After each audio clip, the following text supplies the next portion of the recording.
Welcome to the Wiener Conference Call series.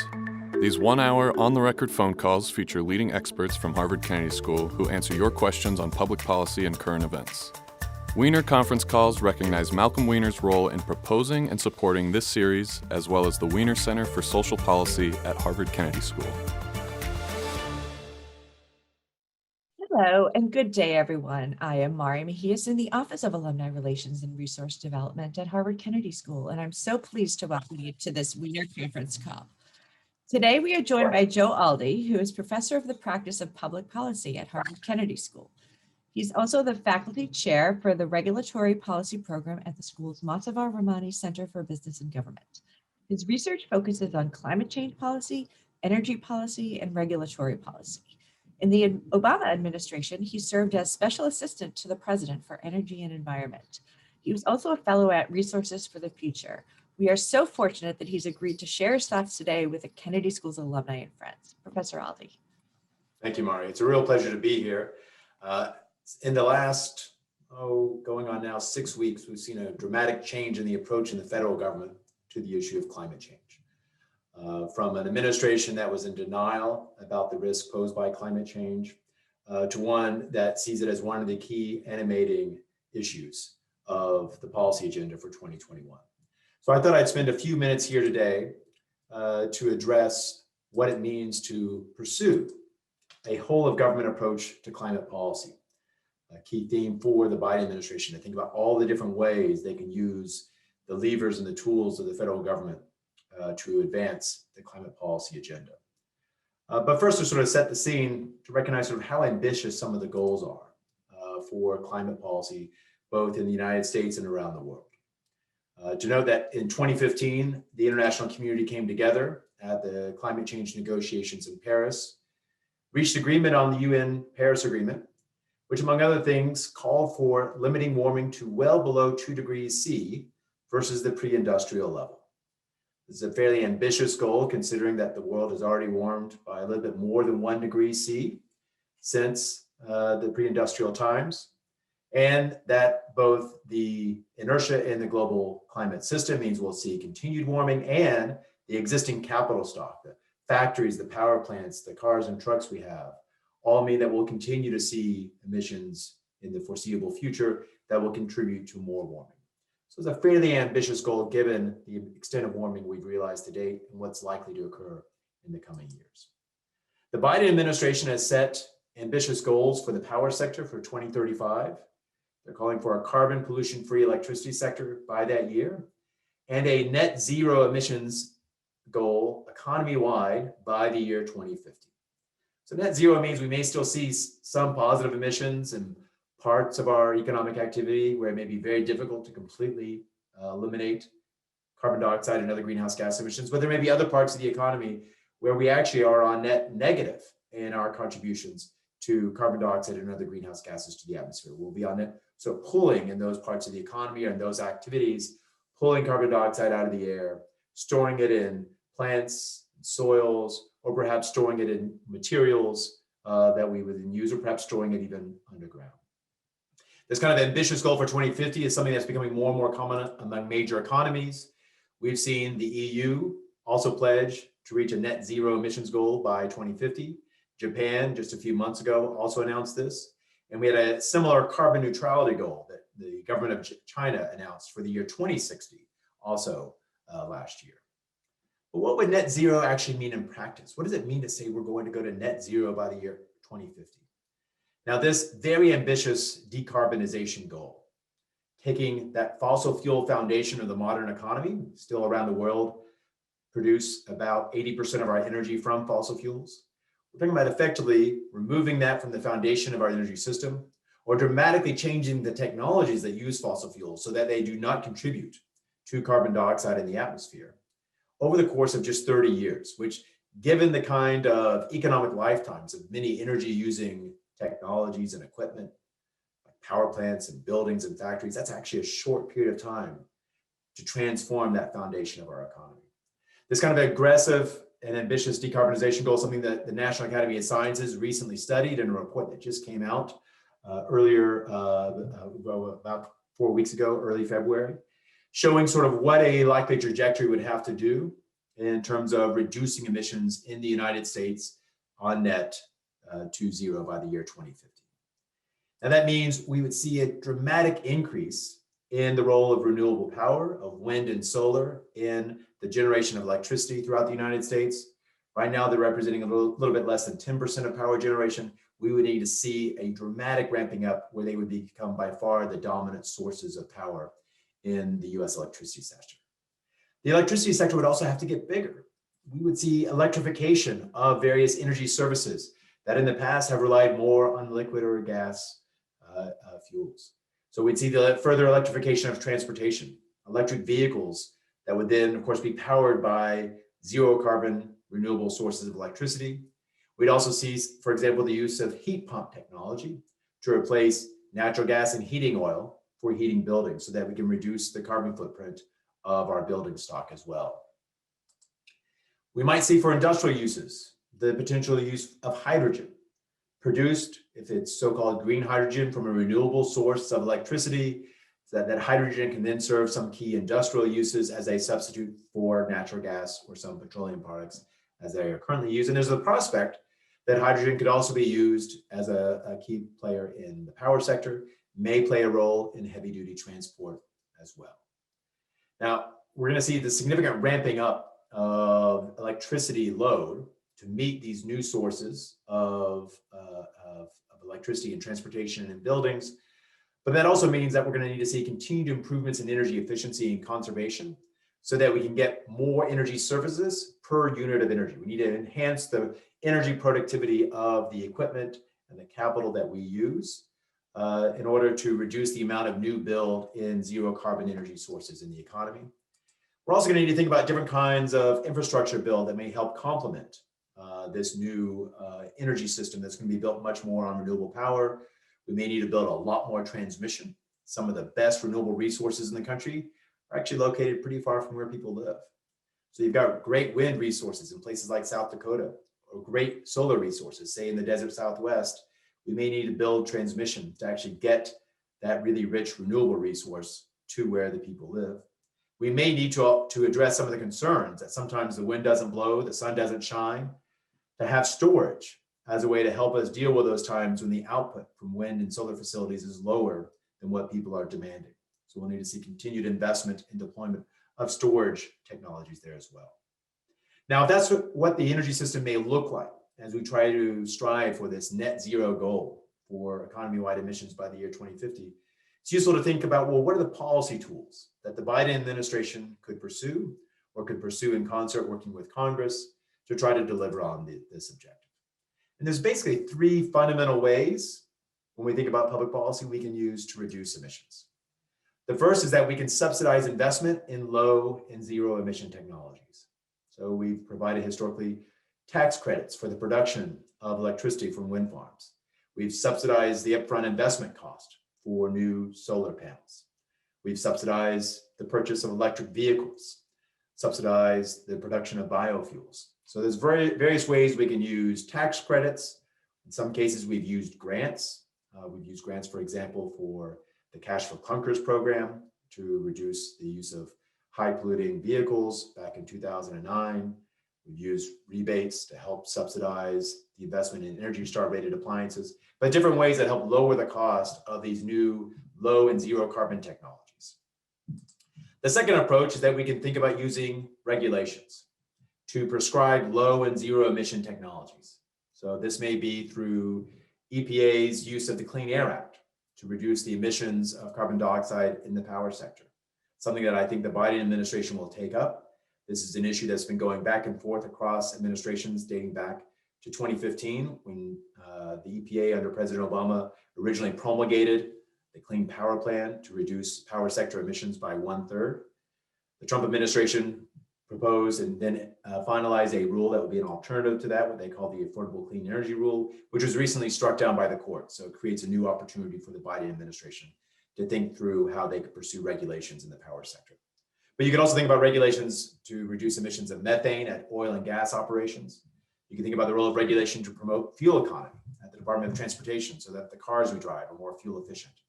or to reduce the energy consumed in appliances through Department of Energy appliance efficiency standards. The third major way we can use policy to try to drive reductions in emissions is to raise the price of fossil energy. This is effectively what a carbon tax does. This is what a so-called cap and trade program that limits the total amount of carbon dioxide emissions by covered sources, that gives those sources the right to admit that they can buy and sell among each other, and so they can find the lowest cost ways of reducing their pollution.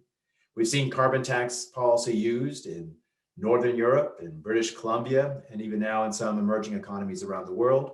We've seen cap and trade, which was originally an innovation under the Clean Air Act here in the United States to address lead in gasoline, as well as to address acid rain from our power plants. It's now being pursued and implemented in the European Union in the world's largest cap and trade program for carbon dioxide, and will soon be launched in China as a major policy tool for reducing emissions in their power sector. So we can think about this as a way, as we raise the price of fossil energy to reflect the carbon content of fossil fuels, that will promote investments in energy efficiency and conservation. It will promote switching over to lower carbon and zero carbon sources of energy, and help then create incentives for innovation and bringing additional and more cost-effective and more efficacious technologies that are producing energy services, but with zero impact on the global climate. Now, these are the basic policy tools that are at the disposal, and we can look back in previous administrations. For example, in 2009, the American Recovery and Reinvestment Act, the major economic stimulus bill, had a number of subsidies for renewable power, for energy efficiency technologies, for advanced grid technologies, et cetera.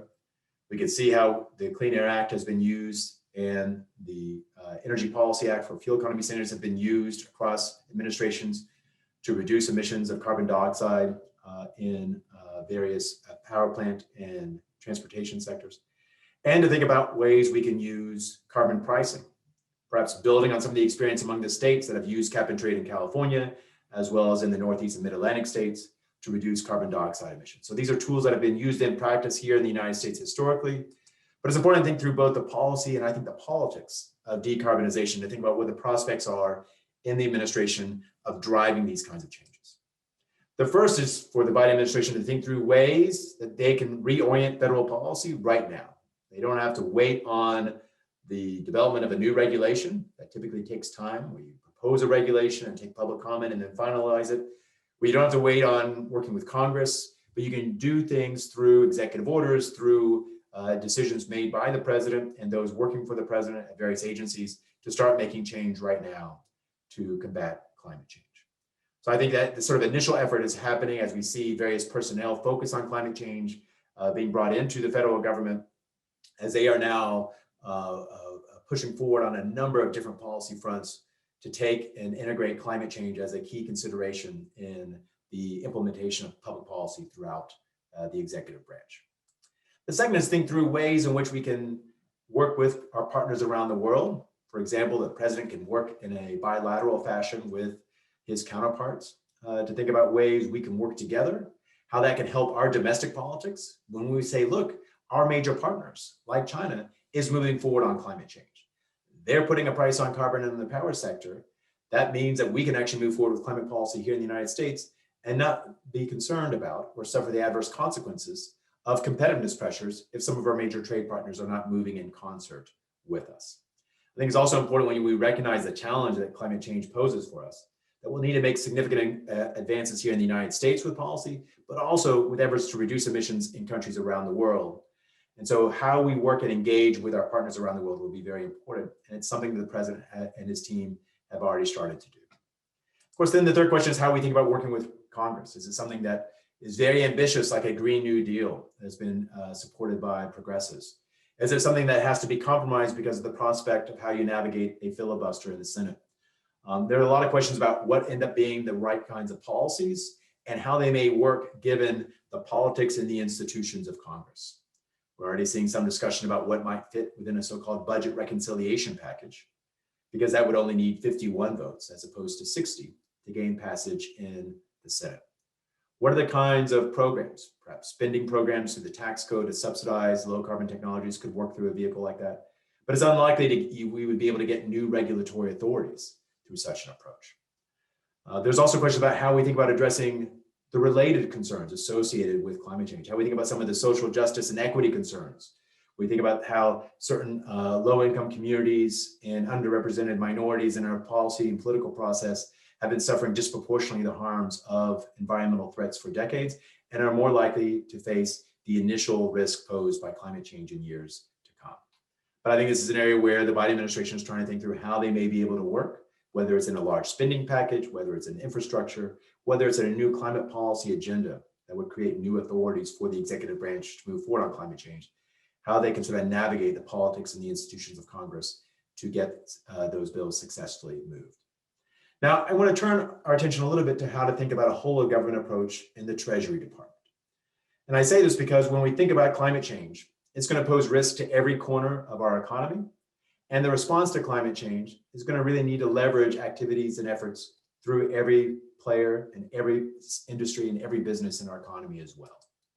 So it's useful to think about the Treasury Department as the way the federal government can engage with the major players in the private sector to advance a whole of economy approach for combating climate change. And I'll acknowledge that this is something that I worked on as a part of the Climate 21 project. We were a 501c3 of individuals who previously worked in the government, trying to think through ways to design an agenda for implementing aggressive efforts for combating climate change throughout the federal government. We shared many of our ideas with the transition team back in the fall. And in fact, many of my colleagues from that project are now moving into the Biden administration to help them implement their climate policy agenda.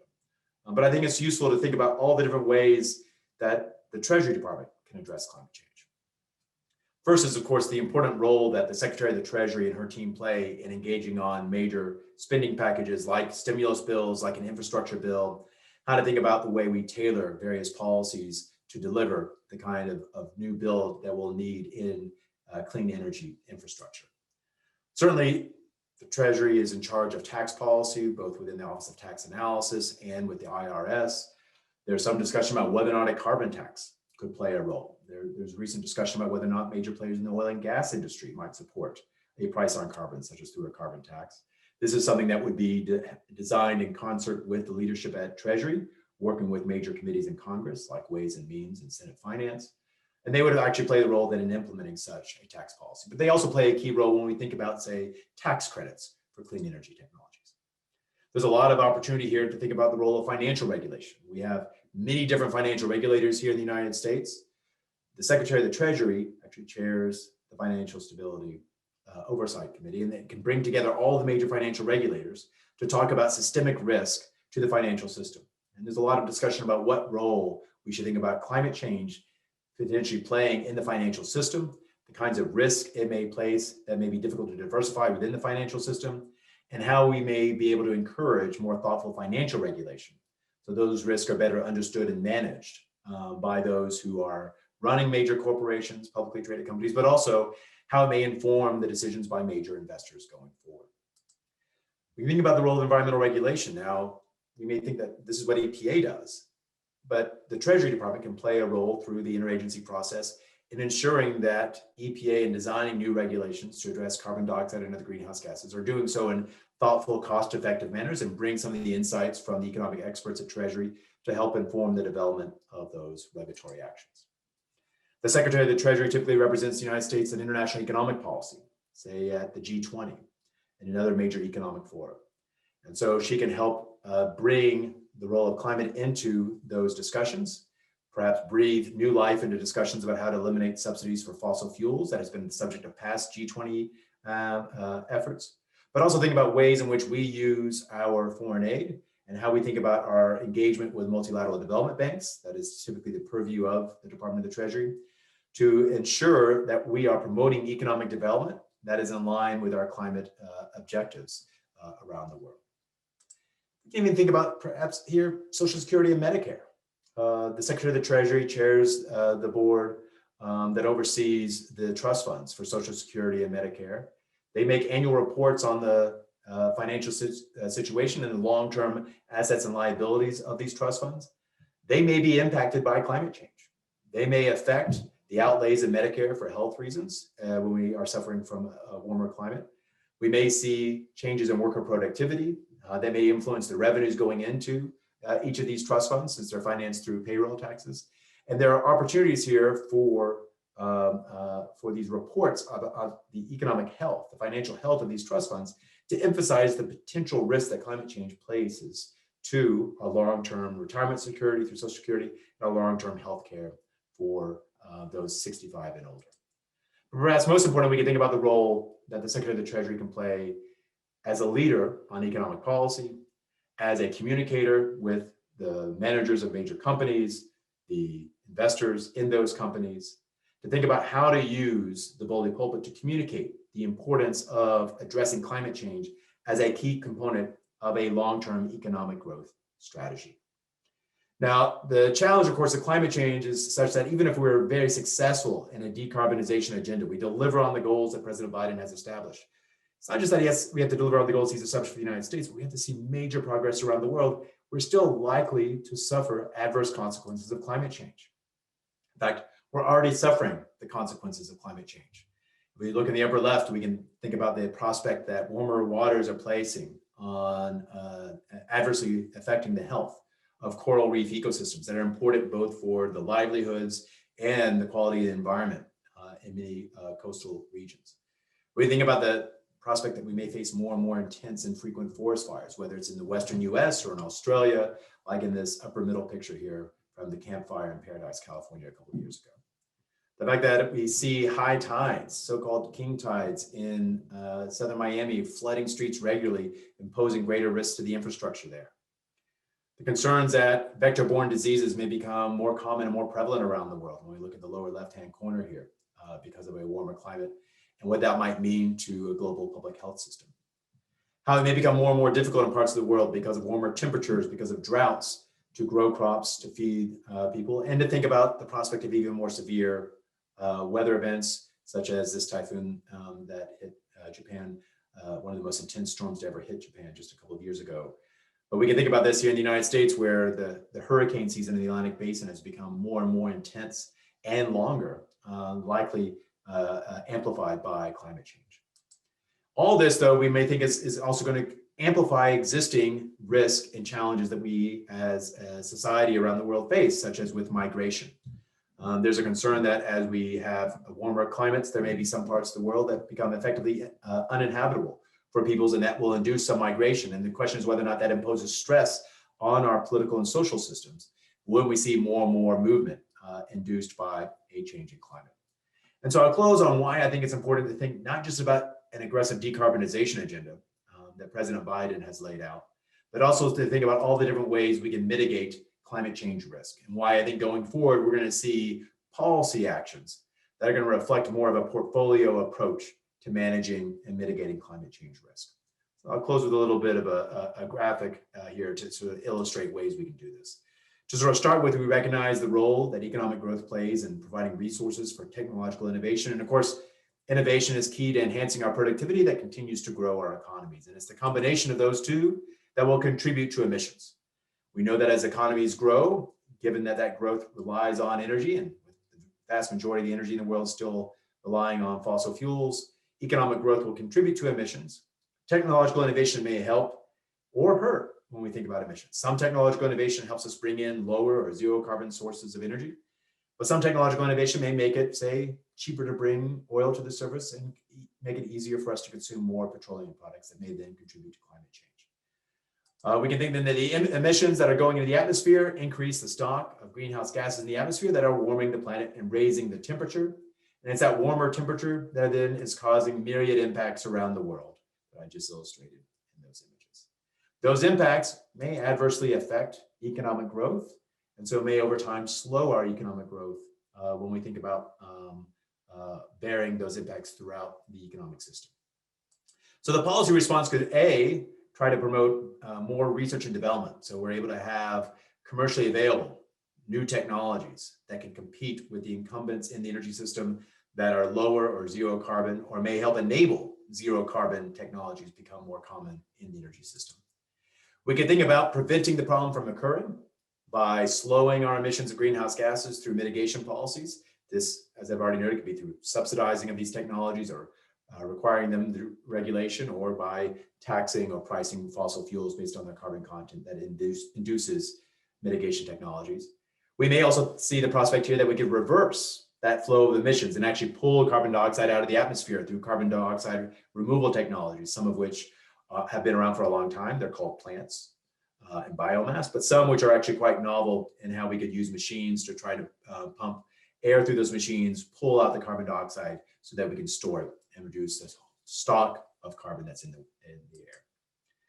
Second approach could be amelioration, that for a given stock of greenhouse gases in the atmosphere, we may actually reduce the temperature that we bear here on the surface. Some ideas for solar geoengineering or solar radiation management involve putting particles into the upper atmosphere, sort of mimicking the effect that we've seen historically from large volcanic eruptions, deflect a little bit of the incoming sunlight that helps then cool and offset some of the warming associated with the increase of greenhouse gases in the atmosphere. This is truly a novel technology. We've only seen very modest experiments to date. It's one that our colleague David Keith has been leading a major research program on here at Harvard. But it's one that I think as temperatures get warmer and warmer and we start suffering more and more adverse consequences of climate change, we may see more interest in this kind of approach to amelioration. And then for a given level of warming, we can try to reduce the adverse consequences of those impacts through adaptation. How we invest in our infrastructure to be more resilient to warmer climates, to more extreme weather events, to the shocks that are associated with a changing climate, to reduce the adverse public health consequences of climate change.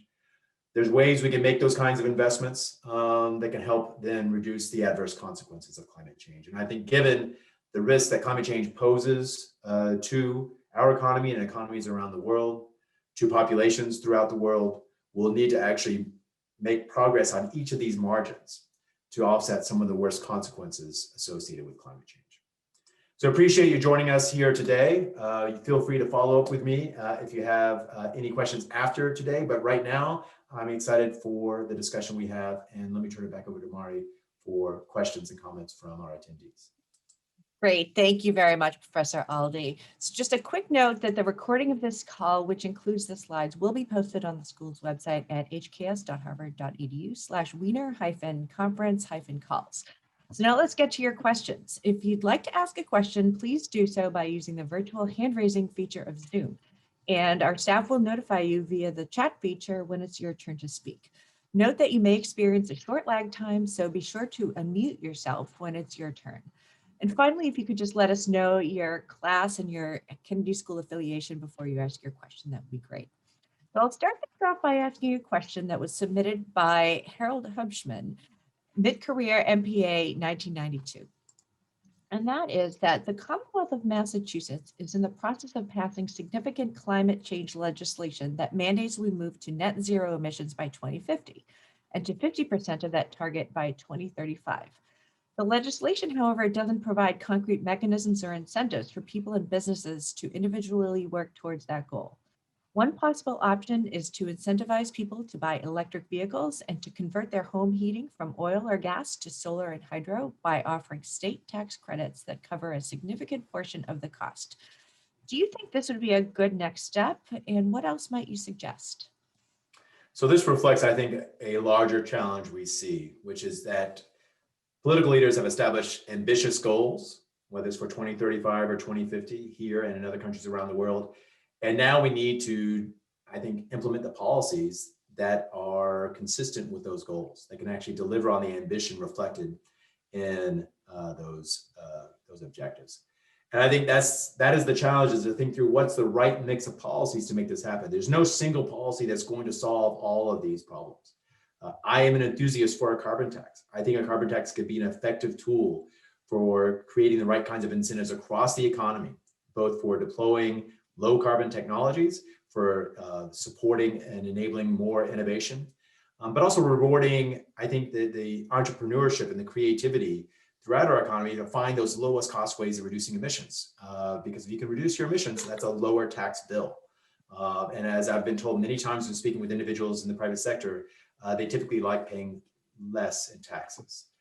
So the challenge, though, is when we think about that is we've had a kind of vacuum in Washington for the last 4 years when it comes to climate policy. And so we've seen states like the Commonwealth of Massachusetts filling that void and being quite aggressive in how they think about state policies. And I think there are ways we could use tax credits to help enable some build out of solar, of electric vehicles. The one challenge with using these kinds of subsidies is that it's difficult sometimes to really target those subsidies to individuals who, without the subsidy, would not have actually made that investment. You know, that's where we get the big bang for the buck, is when we actually give someone a subsidy that changes their behavior for the better. And this is the challenge, you know, when we think about this. I think about this stuff a lot. I do work on this. I helped craft in the Recovery Act of 2009 some of the subsidies we have for clean energy technologies. A few years ago, our furnace went out, and I purchased an energy efficient furnace, and I knew I would get a tax credit through a federal program that I'd actually worked on back in 2009. And to be honest, I was going to buy the energy efficient furnace anyway. I was told by one of my friends that I'm an example of that sort of free rider of these subsidies. But if they're made available, you say, well, I'm going to claim them. And so that's the challenge. And we've seen that, for example, in some of the rebates for energy efficient appliances, a program that Massachusetts implemented back as a part of the Recovery Act of 2009. About 90% of the people who claimed rebates for buying an Energy Star rated refrigerator were going to buy an Energy Star rated refrigerator anyway. So I think this is why we need to think about these kinds of subsidies. If we can target either really novel technologies where they're just coming into the marketplace, we may need that for heat pumps here in Massachusetts.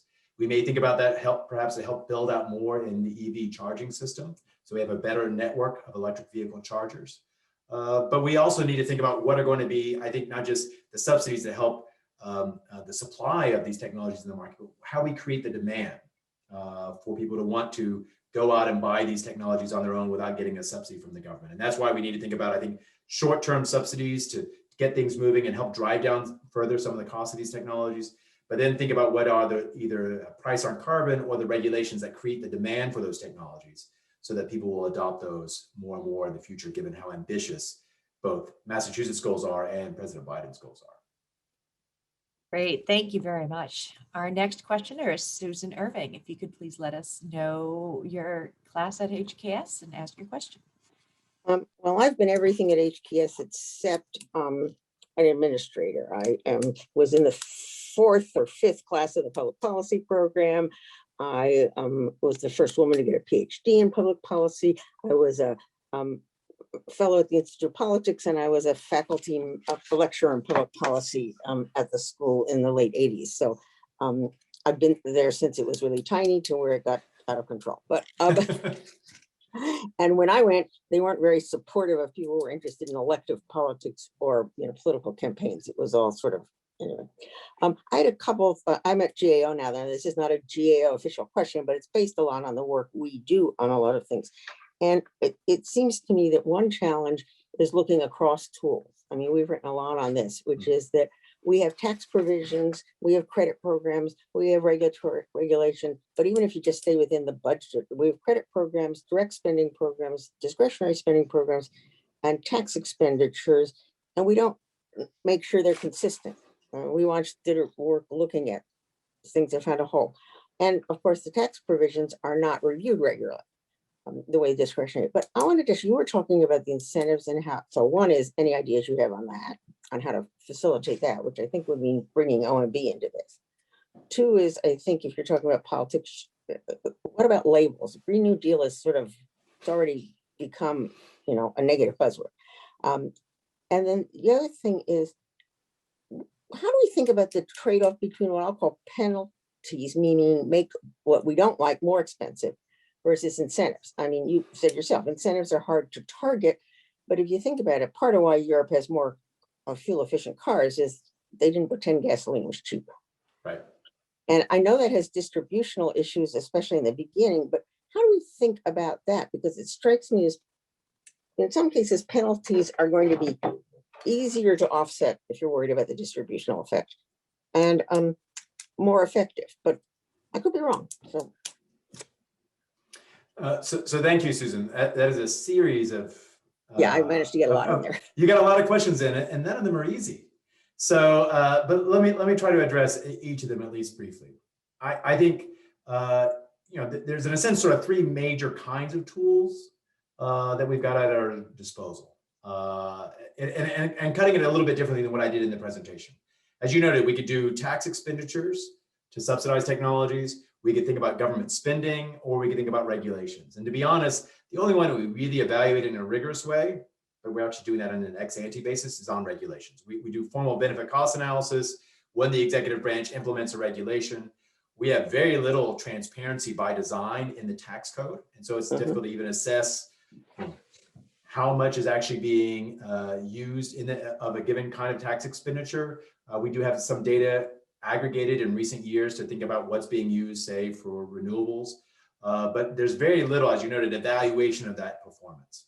And for that matter, on spending, we have varying across the government different kinds of ways to try to evaluate spending, but not in the ways that I think are really recognized as best practice now in academia. But I think what is emerging as an understanding, especially with the Evidence-Based Policymaking Act from a few years ago, about what really is best practice for evaluating the performance of these programs. And in fact, I had a conversation earlier today with someone at a major environmental NGO about ways we might be able to help inform policy this year, both with members or the staff of members of Congress, as well as in the executive branch, on how to think about planning for evaluation for what may be a major build out, say in an infrastructure package on clean energy.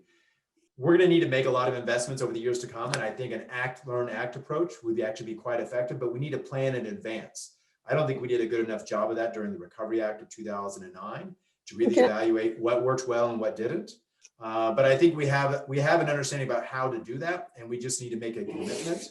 And I think we're going to try to highlight ways to drive that kind of evaluation. Yeah, I think that's right. We're very big on that. One thing before I go back to on the penalties versus incentives, I also was going to ask you about sort of a timeline. Do you want to use incentives for some groups, penalties rather, or trade back? Sorry. Right. So I think it's a question about sort of how do we think about what is, I think, politically possible that affects the timing of these. And it seems easier politically to always push out subsidies. It seems more likely that we would have this in some kind of stimulus package or infrastructure package, and then have either new regulations or a price on carbon down the road that creates a kind of demand for those technologies. And that's actually a similar kind of 1-2 stepped process of what was envisioned back in 09 and 10, that you'd have a major spend in the stimulus bill, the Recovery Act of 09, and then try to create cap and trade as a way to draw in and create the demand for these new technologies throughout the economy. But I also want to emphasize something here when we think about the distributional consequences, which is whether we're doing a price on carbon through a tax or cap and trade, whether we're doing regulations, these are all going to raise the price of energy or raise the price of equipment and goods and technologies that use energy. So we need to recognize the potential adverse consequences, excuse me, across, say, for low-income households, and how we might be able to use some of the value created from these programs, such as if you were to use a carbon tax, you'd raise a lot of revenues, you can address some of the distributional consequences there. But there's also distributional consequences with tax credits. There's clear evidence, though, that over the past, what we're able to see from tax code and what kind of households are claiming tax credits for EVs or energy efficient insulation in homes, et cetera, solar panels, that is skewing to higher income households. They're the ones benefiting the most from these subsidies. So I think it's important for us to think through how, what are the distributional consequences of all these programs and how to design them so that the benefits of decarbonization can be shared more broadly throughout the economy. Great, thanks for that question and answer. We're now going to Diego Osorio. If you could let us know your HKS class and ask your question. Yes, hello, Diego Osorio here. I'm a mid-career, I'm an MPA from 2009, and I was part of the Board of Alumni until last year. I'm also the Senior Advisor for Climate Security at the CGR, the large think tank, well, set of think tanks worldwide in terms of agriculture and food security and climate change. My question is a little bit in terms of the two elements about what we see in terms of climate change policy. One is that everything is related to the discussions in terms of how things are going to be done or not done vis-a-vis the energy elements. And that's clear and that needs to happen. But the other one is about the implications, and I think the clear implications that will be related to climate and security. And my question is about that. how can we create an encompassing narrative in which we consider these two major elements? Because one thing is fixing what is at the Paris Agreement, and maybe we will, maybe we won't. But another one is the major effects that this climate change is having on elements of security. And this has a lot of costs vis-a-vis public policy. We are very curious about what is going to be the final standing of Special Envoy Kerry on this area, and just want to see how the whole thing is going to make sense as far as the US government is concerned and the major actors that are in the timeline to COP26. Thank you. Great. Thank you, Diego. I think this is very important because climate change has the potential to amplify risk in many different dimensions of our national security agenda. There are concerns at the Pentagon about the vulnerability of naval bases, for example, when we see the prospect of both sea level rise and more storm surge and damage from more intense weather events like hurricanes and typhoons. I think there's a recognition that climate-induced migration can create additional stresses in our political systems, I noted in my remarks earlier. I think it's also important to recognize that how we work together on climate change has important implications for just the strength of our relationships with other countries around the world. While climate change has been identified by President Biden as a first-tier policy issue, that's not historically been the case. But climate change has been a first-tier priority issue for many other countries around the world, whether it's, say, various members of the European Union or some least developed countries that think that they are going to be the first ones to bear the most adverse impacts of climate change. And there's ways we work with them on climate that I think helps us build trust and reestablish the strength of our relationships with those countries that actually can have positive spillovers into other national security areas. And I think it's important to recognize that in the context of the Biden administration, as they move forward and develop a new national security strategy, they've emphasized the importance that climate change will play in thinking about that strategy. I think it says something that with having Secretary Kerry now serving the president in the White House, you have someone as a former Secretary of State who understands the importance of climate change in diplomacy, but also understands the relationships that climate change plays in many other kinds of issues. I mean, this is one of the things about climate change is that it can have its fingers everywhere. It can influence relationships in many different kinds of relationships in for around the world, in our economic transactions with each other around the world. How we address that is going to be, I think, very critical. But I think it's also a sign that this is something where, as president, as the representative of our country in international negotiations at both bilateral and multilateral venues, the president can make a strong statement early on about why climate change is important for the United States, why it's important for the United States to work with other countries around the world on this. And I think it says something that President Biden is hosting on Earth Day, a Climate Leaders Summit. The plan, I think, is by then to announce what will be the new mitigation pledge for the United States. This is the thing that's called for under the Paris framework, the 2015 UN Climate Accord, where countries put forward their pledges for how they will reduce their emissions over time. I think the intent is to put forward a rather ambitious pledge and use that as a way for engaging other countries around the world to ramp up the ambition of what they're pledging to do and how they will then deliver on those pledges going forward. And I think we've already heard a little bit in the reporting lately about how Secretary Kerry is already talking to some of his counterparts around the world to see if they can ramp up that kind of ambition going forward, even though the United States hasn't even really stepped forward yet to say, here's what we're doing. And I think that's going to be critical for us to be effective in engaging partners around the world, is to demonstrate both an ambition and a credible vision for delivering on that ambition and our own domestic climate change program. Great, thanks very much. Next up, we have Diane Cherry. If you could let us know your HKS affiliation and ask your question.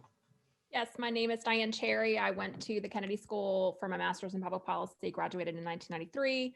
I worked at RFF before I came to the Kennedy School. I worked with Rob Stavens when I was at the Kennedy School. I worked with Alma Gartland at EPA following the Kennedy School, et cetera, et cetera. And now I'm in North Carolina and I have my own energy consulting firm. Most of my clients are in the Southeast. And so my question to you is, we're seeing a lot of impact on changing the utility business model in the Southeast and concerns about whether or not we should join RGGI and that kind of stuff. And it makes me a little bit frustrated because we still don't have national climate policy. What is your thoughts for people who live outside the Southeast? I think they don't think about this a whole lot, but we have most of the coal plants in the country. We still have uneconomic assets in trying to pay for them and try to get them retired. And it's just an ongoing struggle. So my question for you is, do you think this time around we'll get a cap and trade bill like we tried to do when Obama was president, so that we can put something on the books that then we're forced into rather than trying to figure out at the state level?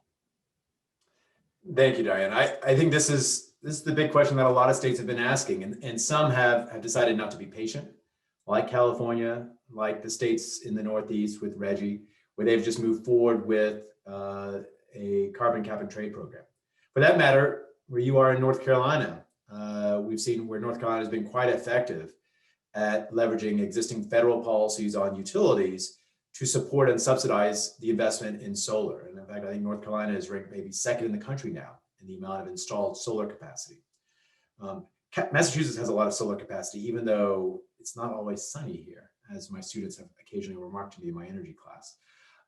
So the thing is, I think going forward, there's clearly, I think, a lot of value in having a predictable policy framework to establish something like a carbon price that is technology neutral, that's industry neutral. And I'll explain in a moment why I think both of those are really important, but also something that's sending a price signal for a long period of time for the planning horizons that characterize, say, the decisions that utilities make when they're thinking about new generating assets, or people who are in the manufacturing industries and they're thinking about how to invest in the next generation of manufacturing plants, how households think about what kind of car to buy in the future and whether or not they should be making that transition over to an electric technology vehicle as opposed to an internal combustion engine. So I think there is some discussion about what might be an approach to pricing carbon. I've heard less interest in cap and trade now than I did certainly more than a decade ago when I worked in the government. There is some discussion about a carbon tax. There are rumors. I was talking with a reporter about this yesterday about whether or not the American Petroleum Institute, the major trade association for the oil and gas industry, will come out in favor of an economy-wide carbon pricing policy. There is a discussion about whether or not to use something like a clean energy standard in the power sector that may build on some of the experience we've seen in many states around the country, although not necessarily in the Southeast, mandating a share of power that comes from renewable sources. A clean energy standard may be a slightly more flexible version of that. That'll have a lot of similar properties, I think, to a cap and trade program, but with the intent of reducing the carbon intensity of power generation over time across the country, but give the generators of power the flexibility to effectively trade among themselves to seek out the lowest cost ways of complying with that standard. But I think it's important for us to really be serious about long-term, durable, and broad climate policy that sends the right kind of signals throughout the economy that's technology neutral and industry neutral. And part of that, I think, is because we may not know today all the technologies we're really going to need to deliver on long-term decarbonization goals. And when we're technology specific, say in our subsidies or in our regulations, we may foreclose some of those opportunities for innovators to bring a new low or zero carbon technology or a piece of equipment to the market. I think we need to be industry neutral because, to be honest, the walls between industries that have typically guided the way we've crafted regulations or guided the way we've crafted tax expenditures to subsidize technologies have really, those walls have really fallen. I mean, it used to be that you wouldn't think about the prospect that you would electrify transportation, but now that is seen as a major avenue towards decarbonizing our economy. And so the fact that we might have one set of regulations applying to the power sector and a different set of regulations applying to transportation, we need to recognize that there are potential interactive effects there that we need to account for so that we are thoughtful in designing those policies. We need to recognize now that the opportunity for electrifying heat in buildings means that we shouldn't be treating buildings and natural gas or oil-based heating as fundamentally different than what we're doing in the power sector as well. So I think the idea of being technology neutral and industry neutral is a way to create, I think, the right kinds of incentives for low cost attainment of these goals. These are ambitious goals. I think for the political economy, we need to demonstrate that we can make progress on these goals in ways that do not dramatically impose cost on consumers of energy or on specific industries. There's going to be a lot of political pushback by some of the incumbents that are going to be harmed by this change in the energy foundation of our economy. So I think we need to be really smart in how we craft the policy so that we can sustain a long-term durable political coalition in support of these policies. Otherwise, that 2035 goal and that 2050 goal will become all the more difficult. and why we might still need to rely on the states to move forward. But I think there are opportunities here to learn from some of the actions of various states to craft a more effective federal program going forward. Great, thanks. Next up is Monica Herring. If you could please ask your question.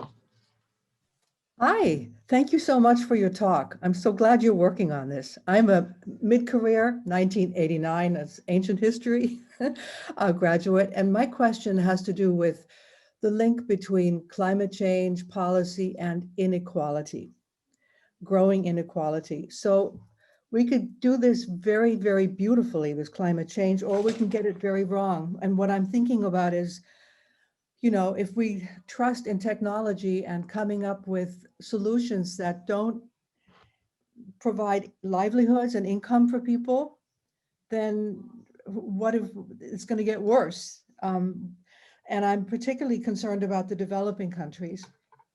So that's my question, is about how can we look at climate change policies in ways that include ways to deal with inequality or improve it? Thank you, Monica. This is, I think, a key theme for the Biden administration. It is one of the key challenges we face. It's in a sense, the defining challenge for multilateral negotiations on climate change, which is, what do the developed countries that are historically have been responsible for the majority of carbon dioxide and other greenhouse gases that have gone into the atmosphere? It served as the engine of their growth and their economic development. And when developing countries look at the developed world and say, you know, you were the primary contributor to this problem throughout the 20th century, we want to grow now. We want to raise people out of poverty. We want to improve the public health of our people. And we need to make investments in energy to make that happen. And so the question is whether or not we end up limiting their economic development in a way of addressing climate change. And I think if we're thoughtful about policies, if we're thoughtful about ways countries can work together on this, we can address those concerns and ensure that economic development can continue without contributing to more climate change. I think there's a couple of ways in which we can think about this internationally with other countries and with developing countries, but also how we think about it here at home in the United States. One, there's certainly ways in which we can use, say, as I noted briefly, the Department of the Treasury, Department of State, USAID as a way to use federal resources through foreign aid to help countries build up their own capacity to adapt to climate change, to think about ways they can attract investment in lower carbon technologies so that when they do build out their economies and their power demand increases, they're actually delivering on that demand with low and zero carbon sources of electricity. I actually think there's ways in which what we do here in subsidizing our technologies and helping contribute to driving down those costs can actually help make it more likely that developing countries can adopt these technologies. One of our former doctoral students, Todd Girardin, did a really nice dissertation looking at how subsidies for solar helped to build out a market so that the suppliers, the manufacturers of solar panels could have the resources to invest in driving down the cost of that technology. And so very generous subsidies in Germany for solar power in their electricity sector. Generous subsidies we've had in the United States over the past decade plus for solar have helped contribute to the dramatic reduction in the cost of solar. So now we see a country like India with a very ambitious solar capacity goal, wanting to dramatically ramp up the role of their electricity that comes from solar panels that probably wouldn't have been possible without the big reductions in the cost of these technologies. So there's ways in which I think certain countries that have the resources, have the technological know-how, and for that matter, share more of the responsibility for the changing climate. If we are able to move forward with policies and help drive the development of those technologies, we may help demonstrate the commercial viability of those technologies and drive down their costs so they can be adopted more generally. But I am concerned about climate change and inequality, both in terms of the risk posed by climate change and the impacts that our climate change policies may have. When we think about the opportunities for adapting to climate change, those with more resources are going to be able to reduce their exposure to some of the worst climate shocks. So we think about how to deal with sort of wildfires in California. Well, PG&E would shut down electricity for a while to try to keep a wildfire from even happening. Some people who have resources could invest in generators and they would generate electricity at their home, but a lot of people don't have those resources to be able to adapt like that. We can go back and look at like what happened with Hurricane Katrina and where the worst impacts of Hurricane Katrina in New Orleans were felt were in the lowest income neighborhoods of that city. And where the greatest loss of life were also concentrated in those low-income communities in New Orleans. So I think as we address climate change, we're helping, I think, to close potentially some of the inequality in terms of who will bear the worst of a changing climate. But I am concerned that our response to climate change through climate policy may also exacerbate inequality. There's certainly concerns that if we were to price fossil fuels, one of the policy approaches I described earlier, that may disproportionately harm low-income households. A larger fraction of their budgets go towards energy. I think there's ways we can design policy so that we are not regressive, but we can actually be progressive. There are some who've argued what we should do is tax carbon, take all the revenues raised, and it would be considerable, it would be hundreds of billions of dollars a year, and actually just write checks to every household in the country. And if we just wrote everybody the same check that came out of that carbon tax program, we would probably make the bottom 3/4 of the income distribution better off. They would actually get more back in those rebates than what they would be paying in terms of higher electricity and fuel prices under that program. So that'd be one way we could try to address some of these concerns about distribution. But I think in order to actually be effective in designing these programs, in order to ensure that we actually have broad political support for these programs, in order to make sure that we have the broad participation of countries around the world, we're going to need to be explicit in addressing the inequalities that characterize climate change and the climate change policy response if we're going to be successful. Great, thanks very much. Our next questioner and our last questioner for today will be Maynard Holt. You're up.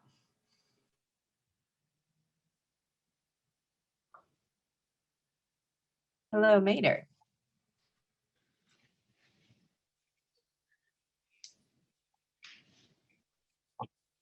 Hi guys, can you hear me? We can hear you. Go ahead. I think it's working. Hello, we can hear you.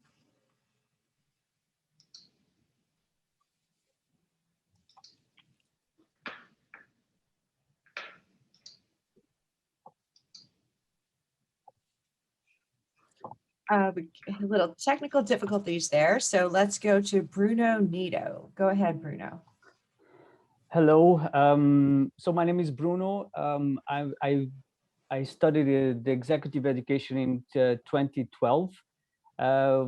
First of all, thank you so much for this class and for all your commitment, sir, and work, of course. So on the last 18 years, I've been leading humanitarian and development missions all over the world. And the question on the electric cars are the batteries and the impacts on humans and the nature, of course.